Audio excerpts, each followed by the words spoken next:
Well, we said that we'd do it, and here it is, Tower of Fantasy. Now that the teething troubles are mostly done with, how's it looking as a game, and more specifically as a co-op game?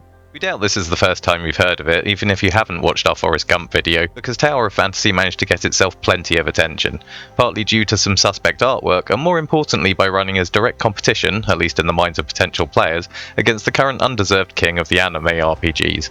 Because of this, nearly everything you hear about Tower of Fantasy is in the form of direct comparison. The problem with this approach is that if all you ever do is compare media to other media, you'll often overlook the individual merits of any one particular piece while writing it off as far too familiar. As we strive to make our reviews entertainingly different, we're going to cite objectivity for the sake of comedy, and from this point forward, not even mention in this review. So, here we go!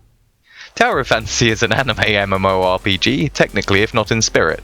Its story takes place in Asperia, a green pleasant land like Cyrodiil, but this one is plagued with lethal radiation, post-apocalyptic monsters, violently heightist criminal outcasts, and the severe repercussions of meddling with the space-time continuum. Though it hasn't dethroned anything but expectations, and its player base has shrunk considerably since launch, it hasn't dried up completely like a lot of MMOs in recent years, and anticipation for its eventual Steam release seems to be on the rise. Unlike many other gacha games, and irrelevantly Shin Megami Tensei Nocturne, you get to customize your character in this world, possibly in an attempt to convince you that this is a real MMORPG, but it's a nice feature anyway.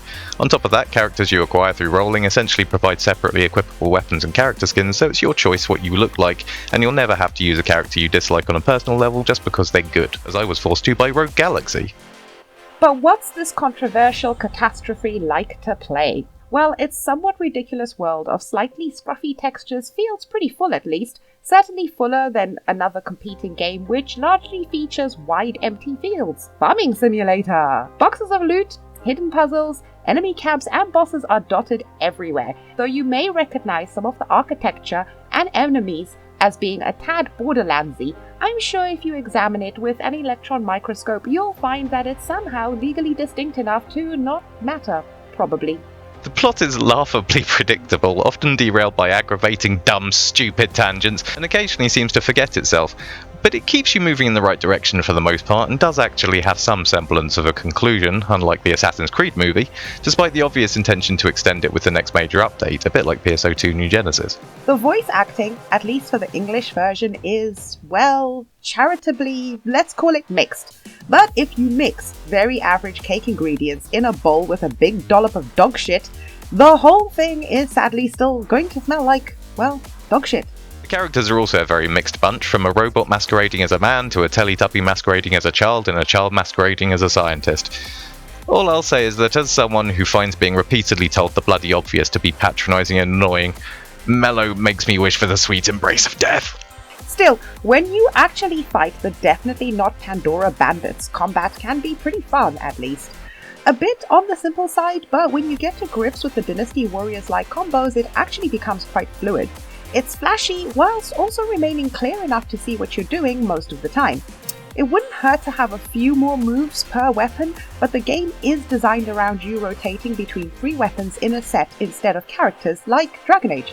The Holy Trinity system is lightly enforced here, and your class is dictated by your weapons and thus luck, sadly. Unlike Sword Art Online Fatal Bullet, the auto-target system seems to have a mind of its own, and dodging can frequently be unreliable. The mobility with which you can get around to explore and smack things in this open world provides a nice feeling of just cosy freedom. You are even given several tools with which to improve it quite early in the game. Your stamina pool increases as you play, you're not penalized for running, and you can avoid fall damage very easily. Instead of feeling like an asthmatic smoker with a vitamin B deficiency, like in this game's direct competitor, Arma 3 of course. Overall, the game feels quite laid back to play, unless you really are a rampant completionist.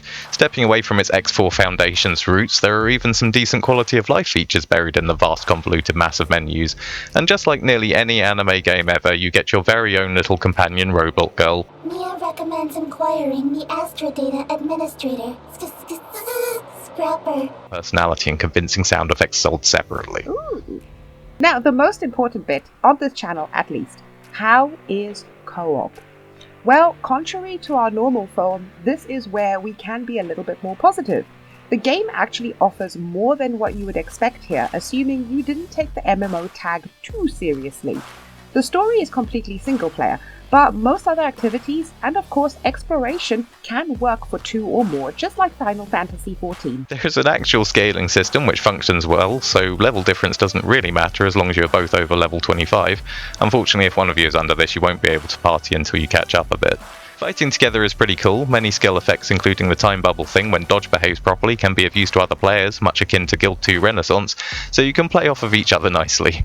Some things obviously require you to party up with others into larger groups, especially the world bosses, but matchmaking is very easy and casual on a Warframe sort of level. Most players we encountered likewise, even when they were outstripping our DPS by miles. Though the despicable daily energy cap, here called Vitality, limits your playtime in certain ways, it doesn't cover everything. There are even things you can still do co-op once you run out. Seemingly, most activities are limited in some shape or form, but it's significantly less than many other gacha games like Genshin Impact. Currently the game is still basically in its release state, except for a few fixes of the worst problems, so the total amount of content in the game isn't a great deal. However, with version 2 releasing globally soon, we can at least look forward to a decent expansion in the game world. No doubt nothing like the Shivering Isles expansion for Oblivion. One thing is for sure, in the spirit of Raid Shadow Legends, Tower of Fantasy desperately wants you to play it. Half your early game time will be spent collecting rewards from the rewards menu, and the rest will be spent learning that all the rest of your menus are there to shove more rewards at you too. Exaggeration is baked deep into this kind of game design, which calls its most common weapon grade rare. The idea here is pretty transparent, make the player feel very incentivized to keep playing, and when the presents stop flowing, to spend money on more to fill the digital hole in their soul. We've talked about this kind of predatory monetization in a previous but completely unrelated video, as have so many other people over the years. Needless to say, we don't think it's reasonable. Tower of Fantasy would like you to believe its open-handed generosity while simultaneously attempting to get you to gamble thousands of pounds/dollars. Well, you know, the two being practically interchangeable now, oops. On weapons, outfits, even ugly mounts you won't use because they are worse than running. Hell, I used to think it was bad that Black Desert Online wanted 35 quid to let you change out of the bin bag they start you in. Putting it simply, Tower of Fantasy is so many ways a mishmash of other game ideas thrown together with little regard for sense, purpose, in some cases even function, almost to the point where we suspect that the developers had a template to which they defaulted whenever they didn't have a better idea to borrow from. And yet, somehow, probably due to the low standards by which it must be compared, it's kind of fun to play at least. We can't really recommend the game overall though. Simply put, you could get a far more rewarding co-op gaming experience elsewhere, even in an MMO, without being goaded into poverty by a title which can't even be bothered to have an original idea.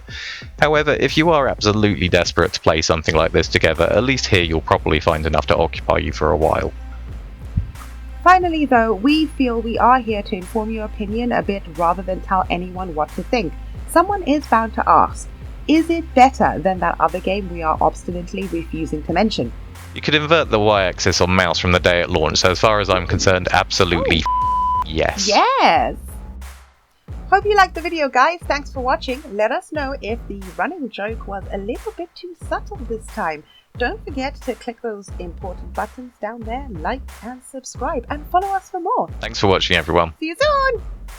Accepting a few fixes for the worst problems. So, accepting... I did read that right, oh my god. Currently the game... Sorry. Currently the game is You made me change it. In its